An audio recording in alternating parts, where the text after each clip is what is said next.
Nesse vídeo eu vou tratar com vocês a respeito dos 5 principais erros que o investidor comete ao escolher produtos de renda fixa, especialmente CDB, LCI, LCA e etc. Então vem comigo. Salve, salve investidores! Como é que vocês estão? Sempre lembrando que antes de continuar, você clica no botão aqui embaixo de inscrever-se para ajudar esse canal. E o primeiro grande erro que o investidor comete ao investir em produtos de renda fixa é não se atentar para o indexador, ou seja, a forma de remuneração que aquele título está empregando. Como nós sabemos, existem basicamente 3 formas de remuneração de um CDB, de uma LCI, de uma LCA e assim sucessivamente. A primeira delas é a forma pré-fixada, em que você tem uma taxa contratada que será paga de forma fixa, desde que você fique com o investimento até o seu vencimento. Você tem a segunda forma, que é a pós-fixada, que a remuneração não é pré-fixa, ela varia diariamente, por exemplo, através do CDI, que é o principal indicador utilizado em CDBs, LCIs, LCAs. E você ainda tem a forma híbrida, em que você pega um índice de inflação, pode ser o IGPM ou o IPCA, que é a parte variável, afinal de contas a inflação varia, e a outra parte da remuneração é a pré-fixada. Por isso, um título híbrido, uma mistura tanto de um pós-fixado quanto de um pré-fixado. E por que é importante você se atentar muito para o indexador contratado? Porque a depender do momento da economia, não faz o menor sentido você investir em pré-fixado. Vou te dar um exemplo. Aqui em setembro de 2020, nós chegamos a uma taxa Selic que durou até março de 2021 de 2% ao ano, um patamar muito baixo. E naquele momento, você tinha títulos, por exemplo, CDBs, pré-fixados com prazo de 2027 e 2028, prazo longo, rendendo 12, 13% ao ano. E parecia ser um bom negócio. Acontece que a taxa Selic acabou subindo muito rapidamente. Em pouquíssimo tempo, você já poderia simplesmente investir no Tesouro Selic e obter uma remuneração superior a esse CDB que você está travado com seu dinheiro até 2028, a exemplo do CDB do Banco Master, antigo Banco Máxima, que é um banco bem alavancado, então tem um risco um pouco maior, e mesmo assim você está preso nessa taxa de rentabilidade até o seu vencimento, salvo se você fizer um resgate antecipado. E ao realizar esse resgate antecipado, você perde dinheiro por conta do spread na recompra. Por isso, cuidado, atente-se para a taxa de remuneração que você está contratando no momento. E falando de taxa indexador contratado, um segundo grande erro cometido pelo investidor é justamente não pesquisar se aquela taxa oferecida pelo seu banco ou por sua corretora é uma taxa justa para você, cliente.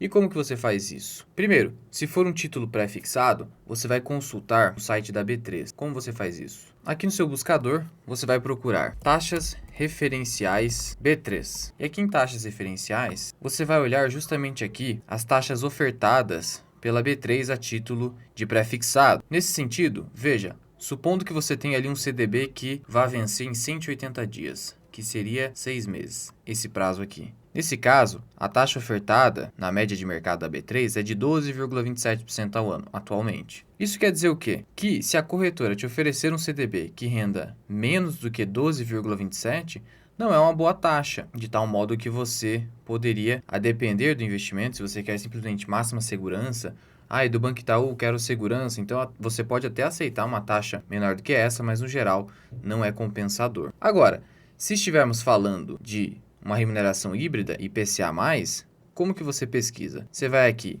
e digita Ambima, títulos públicos, porque você precisa comparar com as taxas ofertadas para a NTN-B, que é o Tesouro IPCA+. Você precisa comparar se vale a pena o prêmio de risco ao se investir em um título privado, ao invés de investir no quê? Num título público, que teoricamente é justamente o título mais seguro de um país. Afinal, você está sujeito ao risco soberano daquele país, que pode simplesmente imprimir moeda para te pagar a dívida. Então, Ambima, títulos públicos. E aqui dentro de taxas de títulos públicos, você vai consultar, vai selecionar aqui NTN-B, e aí você vai olhar para o vencimento desse título que está sendo lhe ofertado. Se for 2025, então significa que a taxa precisa ser de no mínimo 5,5% ao ano. Por quê? Porque a NTN-B, o título público, está te oferecendo IPCA mais 5,5%. E aí você vai investir em um título privado que não renda mais do que isso, também não valeria tanto a pena. E se o título for pós-fixado, principalmente atrelado ao CDI, saiba que atualmente a Selic está em 13,25% ao ano. O CDI fica 0,10% abaixo disso, então o CDI está ali em 13,15% ao ano. Isso seria um título que renda 100% CDI na média. É claro que não é exatamente esse o valor, porque o CDI é uma taxa diária que rende em dias úteis, mas mais ou menos isso que você consegue com 100% CDI. E aí, é óbvio que se você for investir em um título pós-fixado, ele precisa render pelo menos 100% CDI, no mínimo. Abaixo disso, só de fato se você quiser muita segurança para sua reserva de emergência, por exemplo, um fundo DI do Itaú que rende 95, 99% CDI. Alô, eu quero isso porque é para minha segurança. Aí tudo bem, faz sentido. Mas afora isso, uma remuneração abaixo de 100% CDI, na verdade, está havendo ali lucro apenas para o banco e para a corretora. Mas e quanto à LCI e à LCA? Nesses casos, tem que render pelo menos 90% do CDI. Abaixo disso também está havendo uma burla contra você, cliente. Um terceiro erro, que talvez seja o erro mais grave de todos, é justamente você não se atentar para o emissor, ou seja, o devedor daquele CDB, daquela LCI, daquela LCA. Por que isso? No geral, a gente olha apenas para o tamanho da remuneração. Acontece que, antes de mais nada, eu preciso olhar para a qualidade de solvência daquele emissor, daquele banco, daquela instituição financeira. Então, o que eu faço? Já ressaltando aqui que não basta que você invista através do BTG, da XP, que você está seguro. Não, o BTG e a XP são meros distribuidores daquele título. Elas estão sendo remuneradas, essas corretoras, através de uma taxa de rebate, uma taxa invisível. Elas estão distribuindo, por exemplo, um CDB do Banco Máxima. O Banco Máxima é um outro banco que não tem nenhuma vinculação com a XP ou com o BTG. Você não está garantido pelo patrimônio do BTG ou da XP a investir no Banco Máxima. Seu risco de crédito é do Banco Máxima. Dessa forma, o que você faz? Você vai num site chamado Banco Data. Nesse site, você vai procurar pelo emissor daquele título. Então, é um CDB do Banco Máxima? Pesquisa Banco Máxima. Vai encontrar aqui.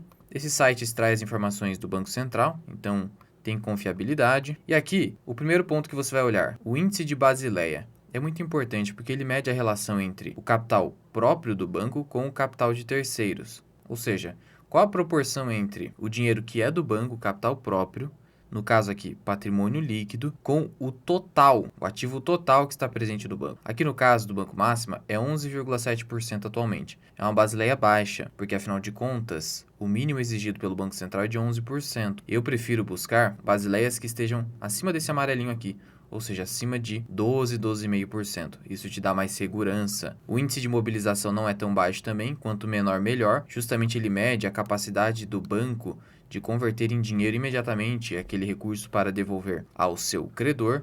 E aqui embaixo é o principal. Esse banco tem prejuízo? Tivemos um prejuízo aqui em 2018. Depois tivemos lucros. Então veja que o banco não tem aqui resultados tão consistentes assim.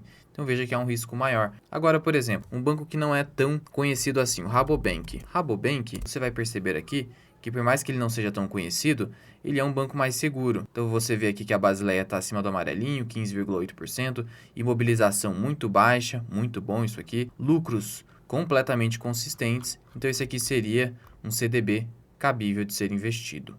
Então olhe para isso, porque senão o risco de crédito pode ser muito alto. Tivemos recentemente a quebra da Portucred e da BRK Financeira.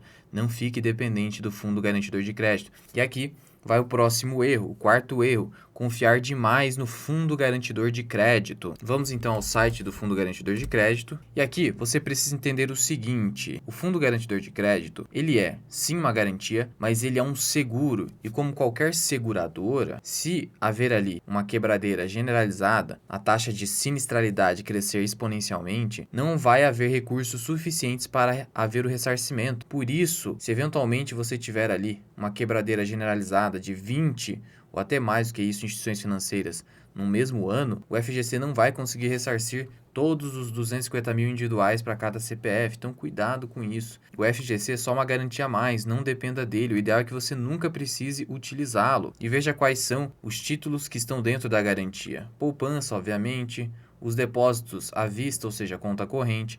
Veja que aqui não estão as contas remuneradas, conta remunerada não tem garantia do FGC. Por exemplo, conta do Banco It ou conta do Nubank. Letra de câmbio, que é muito utilizado aqui por financeiras. E as letras de câmbio, como são emitidas por financeiras, são mais arriscadas. Letras hipotecárias, por sociedades hipotecárias. Letras de crédito imobiliário, LCI, a LCA, CDBs no geral, RDB também. E aqui o Nubank acaba oferecendo como alternativa. Operações compromissadas. Só que aí, quando você vai e acaba olhando para a quantidade de dinheiro disponível pelo FGC, aqui em Demonstrações Financeiras, exercício de 2022, veja aqui a mensagem do próprio demonstrativo do FGC. Em 15 de fevereiro de 2023, o Banco Central decretou a liquidação, que equivale à falência nas empresas não financeiras, da BRK Financeira e da Porto Cred. Isso gerou um desembolso de 2,3 bilhões de reais ao FGC, o que representa 2,7% da liquidez total do FGC. Isso quer dizer o que na prática? Que o FGC tem a capacidade de indenizar algo pouco superior a 100 bilhões de reais. Agora você imagina apenas um grande banco que tem patrimônio líquido de mais de 100 bilhões, como é o caso dos bancões Itaú, Bradesco. Se isso acontecer, simplesmente o FGC não conseguirá realizar o ressarcimento. Agora você imagina mais de 20 instituições financeiras pequenas quebrando ao mesmo tempo. O FGC provavelmente não vai conseguir ressarcir. Então veja, a mensagem é, na hora de analisar o seu investimento, não considere o FGC como um seguro a fim de que você se exponha a um risco excessivo em títulos de renda fixa. Por fim, um quinto e último erro que eu percebo na prática é você ficar extremamente exposto a um prazo longo, ou seja, não se atentar ao prazo daquele CDB, daquela LCI, daquela LCA. Veja, eu tenho como recomendação você não ficar exposto a mais de 2 anos no mesmo título de renda fixa. Por quê? Porque eu não mostrei para vocês que a taxa Selic no Brasil oscila demais, então muitas vezes você acha que está fazendo um bom negócio naquele momento e na verdade está fazendo um mau negócio. E aí se você fica muito tempo preso naquele título, você não tem como fazer o giro, trocar de renda fixa. E no caso da renda fixa, o giro é necessário. Você tem que investir com prazos curtos ou médios no máximo, porque você precisa com a renda fixa se aproveitar dos melhores momentos. E ficar sem liquidez é algo muito perigoso. Dinheiro em renda fixa pode ser bloqueado com muito mais facilidade. Imagina só um novo plano Collor, que seria improvável, mas é um risco que existe, que fosse decretado na economia. Valores presos em títulos públicos, poupança, CDB, LCI e LCA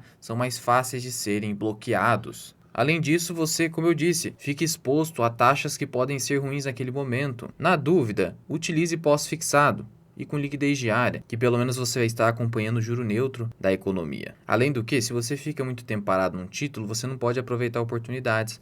Em alguns momentos, aparecem oportunidades de renda fixa. E se você está há muito tempo em um título, você não consegue pegar aquele recurso e aproveitar a nova oportunidade que é superior ao seu título anterior. Então esse acaba sendo também um erro cometido na hora de se investir em renda fixa. Procure não ficar mais de 2 anos exposto ao mesmo título. Você pode até ficar naquele título, mas desde que com liquidez diária, você pode sair a qualquer momento. Agora, travado no título, mais do que 2 anos, eu não recomendaria. E se você quiser aprender mais sobre investimentos, considere se tornar membro do canal associado Mirai. Você tem mais de 70 aulas exclusivas, lives exclusivas e também tem a chance de ter a sua carteira analisada por mim no quadro Analisando Carteiras. Ou alternativamente, você pode contratar os meus serviços de consultor de investimentos. Sou analista CNPI 3707, posso montar a sua carteira do absoluto zero ou analisar o seu portfólio já existente. Por escrito ou via consulta individual comigo. Para me contatar, basta enviar uma mensagem via WhatsApp que eu deixo aqui na descrição e no primeiro comentário fixado. Mas já vai deixando aqui nos comentários. Você incluiria mais algum erro cometido com renda fixa, além desses 5 que eu trouxe aqui para vocês? Muito obrigado por ter ficado comigo até aqui. Eu sou o Luan, esse que é o canal Mirai Investing. Até o próximo vídeo. Fui.